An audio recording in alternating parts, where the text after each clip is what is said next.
आहोत news top 9 आणि सुरुवातीला बातम्या बघूयात विधान परिषद निवडणुकीसंदर्भातल्या। विधान परिषदेच्या जागांबाबत प्रश्न विचारल्यावर एकनाथ शिंदे संतापले। विधान परिषदेच्या जागांबाबत प्रश्न विचारल्यानंतर शिंदेंचा संताप। काही पत्रकारांनी त्यांना थांबवलं, त्यानंतर एकनाथ शिंदे प्रसार माध्यमांसोबत बोलले।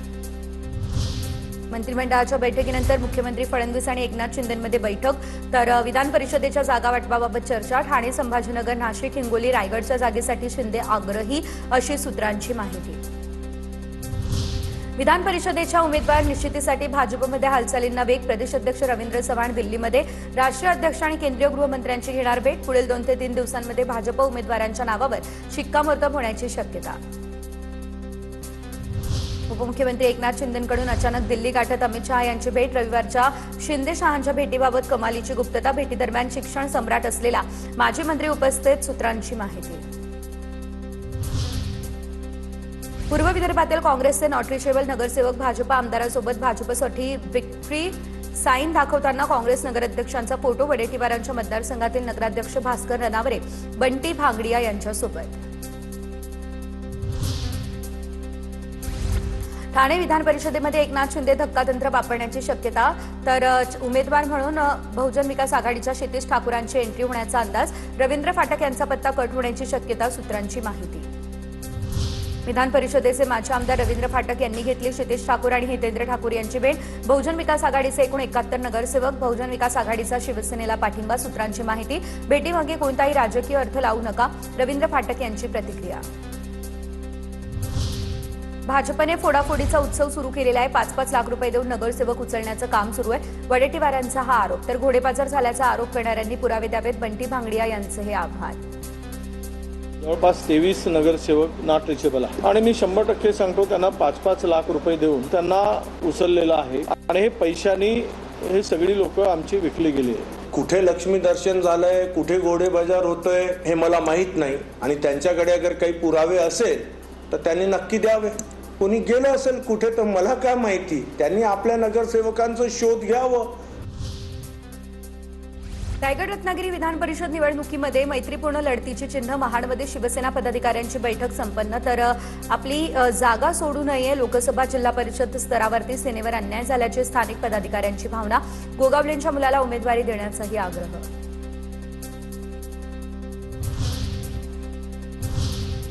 आणि यानंतर पुढे बघूया टॉप 9 मोठ्या राजकीय बातम्या। सपकाळांनी मोदींवर केलेली टीका ही निंदनीय। मोदी देशाचे असली धुरंधर, ज्यांनी आरोप केले ते महादलिंदर। सपकाळांच्या मोदींवरील वक्तव्याला उपमुख्यमंत्री एकनाथ शिंदे यांचे हे उत्तर। ज्यांनी आरोप केलाय ते असली दलिंदर आहेत। असली दलिंदर कोण आहेत? ज्यांनी आरोप केलाय। हा सूर्यावर थुंकण्याचा प्रकार आहे। विकास लवांडे यांना जामीन मंजूर। 30,000च्या जात मुचलक्यावरती कोर्टाकडून जामीन मंजूर। वारकरी संप्रदायासंदर्भातील वक्तव्यावरून लवांडेंना झालेली अटक। मागणीपेक्षा पेट्रोलचा 23%, तर डिझेलचा 52% जास्त पुरवठा सुरू। साठेबाजांवरती कारवाई करण्याच्या सूचना दिल्या। मुख्यमंत्री फडणवीसांची ही प्रतिक्रिया समोर। पेट्रोलच्या संदर्भात 23% जास्त आता आपण पुरवठा करतो आणि डिझेलच्या संदर्भात तर ही मागणी 52% वाढलेली आहे। 52% जास्ती पुरवठा आपण करतो। पुण्यात घोडागाडी घेऊन काँग्रेसचं आंदोलन। काँग्रेसकडून पेट्रोल आणि डिझेल दरवाढीच्या विरोधात जोरदार घोषणाबाजी। पुणे शहरातील नाईट लाईफवरती कारवाईचा बडगा। पानटपऱ्या, खाद्यपदार्थांच्या गाड्या रात्री 10ला बंद। हॉटेल्सवरती कोणतेही निर्बंध नाही, पुणे पोलीस आयुक्तांचे हे आदेश।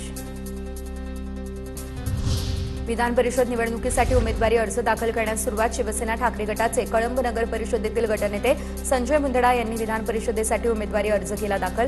पहिलाच उमेदवारी अर्ज दाखल झाला, त्यामुळे कार्यकर्त्यांमध्ये आनंदाचं वातावरण। स्थानिक स्वराज्य संस्थांच्या निवडणुकीमध्ये सेनेकडे इच्छुकांची गर्दी। नागपूरमधील दृष्टांत चतुर्वेदी, किरण पांडव आणि यवतमाळमधील सुमित बजुरिया, सलीम खेतानी हे इच्छुक, तर काँग्रेसचे नेते बाळासाहेब कांबळे यांनी महाविकास आघाडी आणि महायुतीकडे सुद्धा उमेदवारीची मागणी केली। तर कांदा प्रश्नावरून विरोधक आक्रमक झालेले आहेत, या संदर्भातल्या टॉप 9 अपडेट्स। कांदा प्रश्नी विरोधकांचं आंदोलन। राजकीय कांदा कापल्यावरती डोळ्यात पाणीही येणार नाही असे लोक आंदोलनात। मुख्यमंत्री फडणवीसांची महाविकास आघाडीवर जोरदार टीका।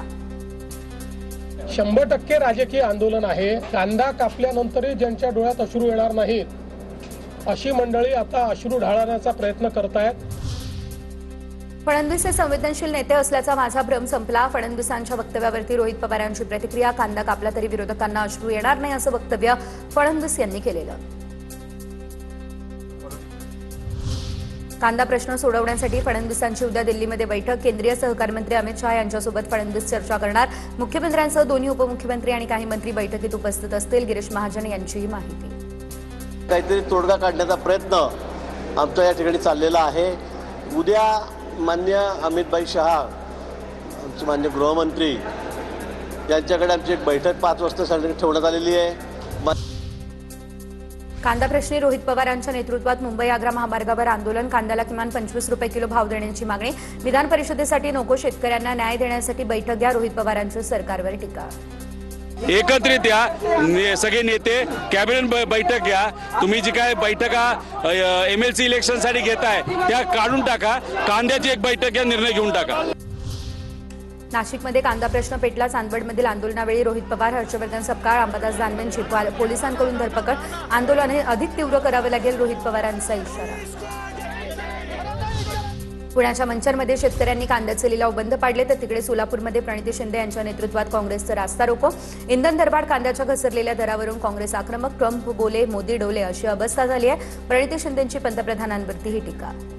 मोदीच्या सगळ्या पॉलिसीमुळे त्यांचा ट्रम्प तात्यांना आहारी गेले. जसं ट्रम्प बोलले तसं मोदी केले. छत्रपती संभाजीनगरमध्ये कांद्याला प्रति किलो अवघा ₹1.25 भाव मिळाला. त्यामुळे शेतकरी संतप्त. गंगापूर बाजार समितीच्या गेटसमोर टाकला कांदा. वैजापूर महामार्गावरील आंदोलनामुळे काही काळ वाहतूक ठप्प. कांद्याला प्रति क्विंटल 100, 125 ते 130 रुपयांचा दर मिळाल्यानं शेतकरी संतप्त.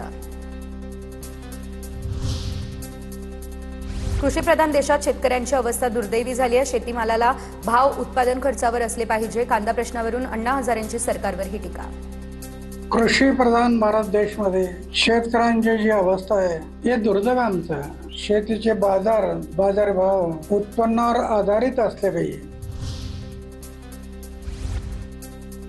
कांद्याला 3,000चा दर मिळायला हवा. वेळ पडली तर मुंबईसह मंत्रालय देखील आम्ही ठप्प करू. शशिकांत शिंदेंचा सरकारला इशारा. तर नाशिकच्या कांदा द्राक्षाबाबत फक्त शरद पवार निर्णय घ्यायचे, शशिकांत शिंदे यांची प्रतिक्रिया. उद्याच्या बैठकीमध्ये आम्ही ठरवतो वेळ पडली तर मुंबईचं महामार्गाने मंत्रालय सुद्धा ठप्प करायचं. नाशिकसाठी असं धोरण आपण या ठिकाणी जाहीर करू. अनेक ठिकाणी महागाईचे चटके बसतायत, बघूयात. इंधन दरवाढीचा फटका एसटीला देखील बसलेला आहे. अशीच परिस्थिती कायम राहिली तर एसटीला भाडेवाढीशिवाय पर्याय नसेल. परिवहन मंत्री प्रताप सरनाईक यांनी केलं स्पष्ट.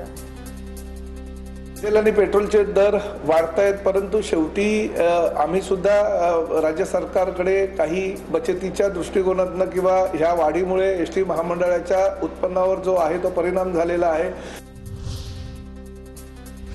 पुण्यात आजपासून 14 दिवस जमावबंदीचे आदेश लागू. जमावबंदी काळात आंदोलन, मोर्चे, सभांना बंदी. इंधन वापराबाबत काटकसर करण्याच्याही सूचना.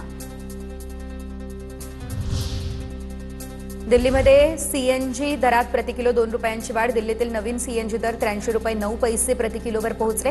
कालपर्यंत सीएनजीचा दर 81 रुपये 9 पैसे इतका होता. शालेय साहित्य 20 ते 25% महागलं. सराव संच, व्यवसाय, वह्या यासोबत दप्तर, चित्रकलेच्या साहित्यांच्या किमती वाढल्या. वाढत्या महागाईची शालेय साहित्याला झळ बसली. आठवड्यातून 3 दिवसच प्रत्यक्ष वर्ग सुरू ठेवा आणि 2 दिवस ऑनलाईन वर्ग भरवा. महाराष्ट्र स्कूल बस ओनर्स असोसिएशनची मागणी. इंधन दरवाढीमुळे शाळा आणि बस सेवांवरही परिणाम. स्कूल बसच्या भाड्यामध्ये 10 ते 15% वाढ. तर पेट्रोल डिझेल दरवाढीमुळे स्कूल बसच्या भाड्यामध्ये वाढ. स्कूल बस भाडेवाढीचा सर्वसामान्य पालकांना फटका बसण्याची देखील शक्यता. रत्नागिरीमध्ये भाजीपाला महागला. इंधन दरवाढ आणि वाढत्या तापमानामुळे कोकणात येणाऱ्या सर्वच भाज्यांचे दर 120 रुपये किलोच्या घरात. कोल्हापूर, सातारा, सांगली, सोलापूरमधून येणाऱ्या भाज्यांची आवक मंदावली. जालन्यातील वाटूर फाटा या ठिकाणी डिझेल भरण्यावरून हाणामारी. 2,000चं डिझेल का भरत नाही असं म्हणत मॅनेजरला मारहाण. पेट्रोल पंप मॅनेजरला शिवेगाळ करत मारहाण केली. दोघांविरुद्ध परतूर पोलीस ठाण्यामध्ये गुन्हा देखील दाखल. पुढे बघूया टॉप 9 राजकीय बातम्या. निधी वाटपावरून महायुतीतील वाद मिटवण्यासाठी महायुतीच्या समन्वय समितीची बैठक. मेघदूत निवासस्थानी होणाऱ्या बैठकीसाठी पालकमंत्र्यांना उपस्थित राहण्याच्या सूचना. समितीने ठरवलेल्या सूत्राप्रमाणे आता निधीचं वाटप होणार. निवडणुकीच्या मैदानात स्वतः उतरतो, ओएसडीला पाठवत नाही. चित्रपट महामंडळाच्या निवडणुकीसोबत काहीही संबंध नाही. उदय सामंतांनी हे स्पष्ट केलं. लोकांनी चिखलफेक करण्यापूर्वी सत्यता तपासायला हवी, अशीही दिली प्रतिक्रिया. मी निवडणुकीला सामोरं जात असताना स्वतः मैदानात उतरतो. माझ्या ओएसडीला PS ला कोणाला असं पाठवत नाही. अखिल भारतीय चित्रपट महामंडळाच्या निवडणुकीशी माझा काही संबंध नव्हता, नाही. नीलम शिर्के यांच्या चित्रपट महामंडळाच्या निवडणुकीतून अखेर माघार. वर्षा उसगावकर यांची बिनविरोध निवड होण्याचा मार्ग मोकळा. शिर्के यांच्या उमेदवारीवरून तापलं होतं राजकीय वातावरण. नीलम शिर्के या उदय सामंत यांच्या पत्नी. PCS प्रकरणामध्ये MIM नगरसेवक मतीन पटेलची SIT चौकशी. मतीननं घर मालकाकडून चाबी निदा खानला दिल्याचा जबाब, तर मतीन पटेलचा जप्त केलेला मोबाईल फॉरेन्सिक लॅबकडे. आदित्य ठाकरे यांच्या जिल्हाप्रमुखांसोबतच्या बैठकीआधी साताऱ्यातील जिल्हाप्रमुखांचं भावनिक पत्र लिहून राजीनामा. 30 वर्ष निष्ठेने काम करून योग्य दखल मिळालेली नाही, संजय भोसले यांची नाराजी. मंत्रालयात शिवसेना मंत्री संजय राठोड यांच्या कार्यालयातून 80,000 रुपये चोरीला गेल्याची सूत्रांची माहिती. मंत्रालयात 10,000 पेक्षा जास्त रकमेस परवानगी नसताना इतके पैसे आले कुठून, याबाबत चर्चा. कंत्राटी कर्मचाऱ्यांची झाडाझडतीही घेण्यात आली. गोकुळ निवडणुकीसाठी आता सतेज पाटील यांच्याकडून आघाडीचं अधिकृत नाव जाहीर. राजश्री शाहू शेतकरी समविचारी आघाडीच्या माध्यमातून निवडणुकीच्या मैदानात उतरणार. गोकुळबाबत व्यापक भूमिका असणाऱ्या सभासदाच्या नावानं संस्थेचा ठराव द्या, पत्रकाद्वारे आघाडीचं शेतकऱ्यांना आवाहन. सुधाकर भारसाखळे एकनाथ शिंदे यांच्या शिवसेनेमध्ये प्रवेश करणार. काही दिवसांपूर्वी भारसाखळेंनी काँग्रेसचा राजीनामा दिला. उपमुख्यमंत्री एकनाथ शिंदे आणि बच्चू कडू यांच्या उपस्थितीमध्ये पक्षप्रवेश होणार.